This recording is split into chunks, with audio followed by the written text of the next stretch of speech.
The best optimized center build in NBA 2K26 can absolutely decimate opponents with big body screens, freeing your teammates up for wide open threes, protects the basket with elite rim protection, and has the athleticism and the speed to run the floor and get insane contact dunks on the other end, has the ability to snag monster rebounds over 2 opponents and throw pinpoint accurate break passes to your teammates, has ridiculous vertical to get contact putback dunks, gets access to all the best tall dribble animations to make yourself not only a force going downhill, but even isolating for threes. This build is broken. What if I told you you could be using your sports knowledge to win money? Well, you're gonna wanna check out the sponsor of today's video, Prize Picks. Prize Picks is simple.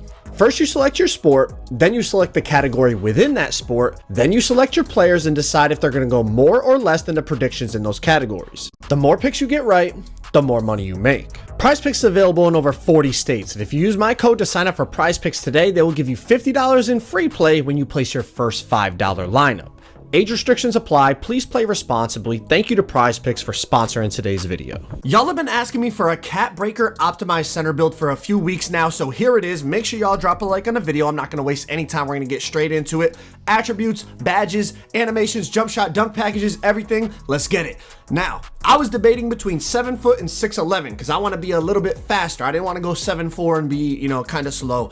I wanted to go 6'11" or 7 foot, but because I wanted the 91 strength, it really made sense to go 7 foot because I was only gaining a couple speed attributes by going 6'11", so I figured the extra inch of height and wingspan is more valuable. Now, 89 driving dunk, super valuable on a center this year. The driving meter dunks on big players are really, really effective, and then alley-oops as well in the pick and roll situations.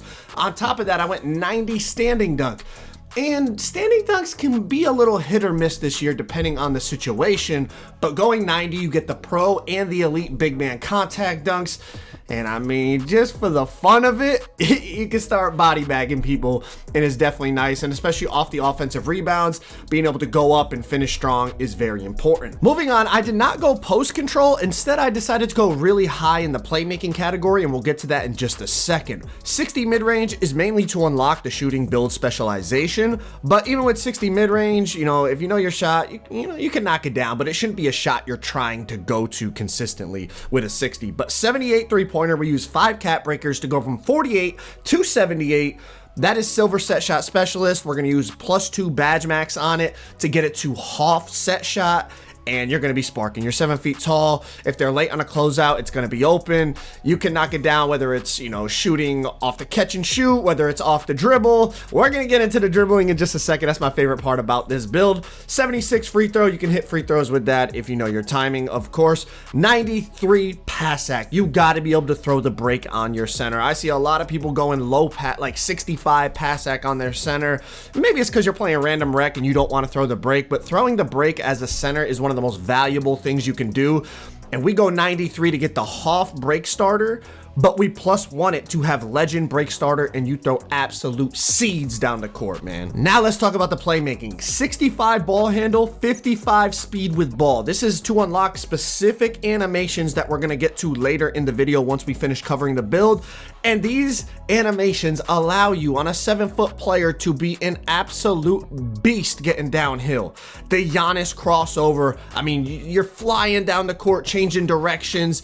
It also unlocks some really good dribble moves that are going to allow you to create space off snatchbacks and escape moves and behind the backs, and you can literally be a bit of a dribbling threat on a 7-foot player, so it adds a level of versatility to your center build that makes it really, really fun to play on, and ultimately that's what we want. We want an effective build, but also a fun build. Moving on to the defense, 84 block and 70 interior, that is Silver Paint Patroller, and I use either a +1 to push it to gold or a badge max +2 and push it to Hall of Fame, and you definitely are protecting the rim at 7 feet tall, max wingspan, going down the other end, getting contact dunks.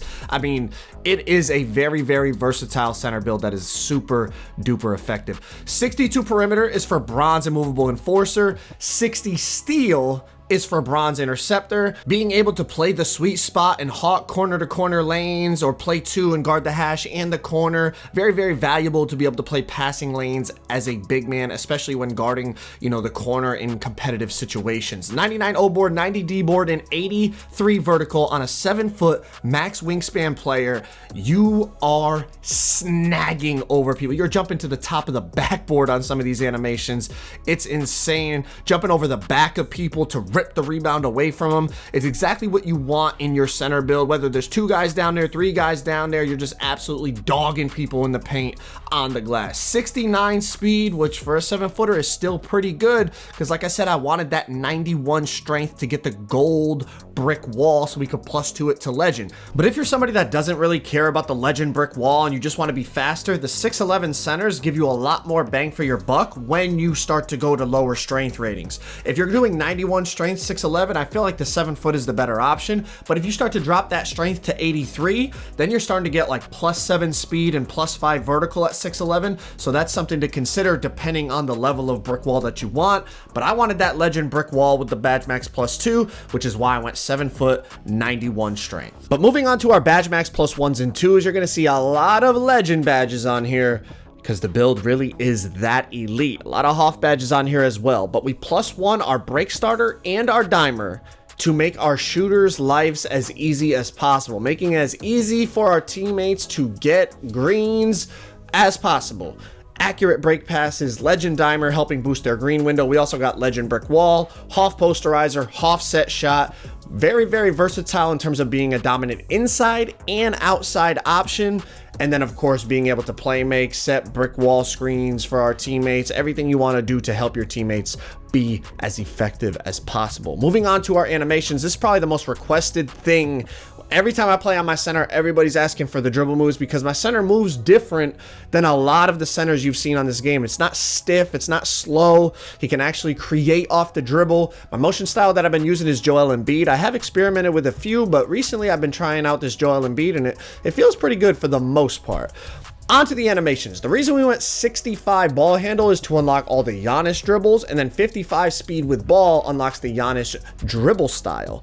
So there's a lot of little, you know, you might not think like 55 speed with ball versus 25. It's a huge difference, not only because of the dribble style, but just how fast you can move. You can catch it and get downhill quickly. The Giannis crossover with that 65 ball handle is super valuable in terms of being a downhill threat, getting to the basket, putting defenders on the back foot. They actually have to account for you. You're not just a center that is just setting screens all day. You can, off the dribble here, double snatch back, pull up from 3, knock it down. You can create shots for yourself, and when defenses are not expecting the center to do it, that is super effective. Moving on to our jump shot. This is actually from my last jump shot video. This was Tonic's jump shot, his Jonathan Isaac base shot. I really like it. You know, I love the release height that Jonathan Isaac provides. If somebody's late closing out on you at 7 feet tall, you're going to be able to shoot right over the top of them, and that's ultimately what you want when you're getting, you know, getting active on that pick and pop game. On to our dribble moves here. We're going to run through these very quickly. You're going to see a lot of simple, quick, clean dunks that are just low risk dunks in terms of getting blocked. You want low risk dunk packages so that you're not getting blocked a lot. You see we got the pro and the elite big man contact dunks, and honestly, you know, the big man dunks in contact or non-contact sometimes can be hit or miss, but it's nice having the contact dunks. They'll definitely bail you out sometimes. You see I'm not using any of the elite standing dunks, and that's mainly because the NBA player dunks that I'm using have a lot of good standing dunk packages in them. And I just want these dunks to activate more often. You know, the more dunks you put on, the more kind of variance you get. But these Amari dunks I feel like are underrated. A lot of really explosive off 1 foot dunks. I also use Wembanyama and Giannis.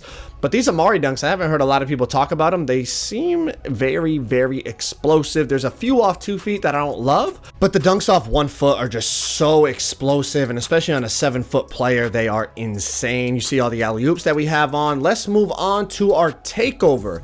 The takeovers that I use on this build, the first one I called it dog out. It's just boosting my defensive rebound, but it has the crasher ability.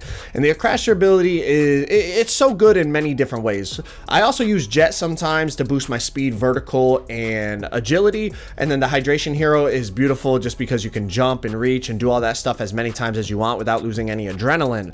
But let me talk about the Crasher Take for a second. It's so good because not only does it give you super worm animations to get better rebounding position, but the screens you can set are like prime 2K17 screens where you are literally decking people to the ground, creating 5v4s if you're playing 5v5, or 3v2 situations in 3v3, or 2v1 situations in 2v2. It's super effective. Outside of Crasher, I would recommend Dishmaster. I think it's underrated a lot. You could shoot anything off Dishmaster and people can green it. It's great. And then Poster Machine, obviously the whole green window is like the whole green window is green when you go for dunks. So that is nice. The Hydration Hero, I just use it with the Jet Take just because it boosts speed and vertical. You know, I like those. But mainly, I'm using Crasher Take on my center. But this is my optimized 15 cap breaker center build. Hopefully y'all enjoyed. If you want to see me try to become the #1 ranked pro on team in the world, click that video on the screen right there. That journey, you don't want to miss it.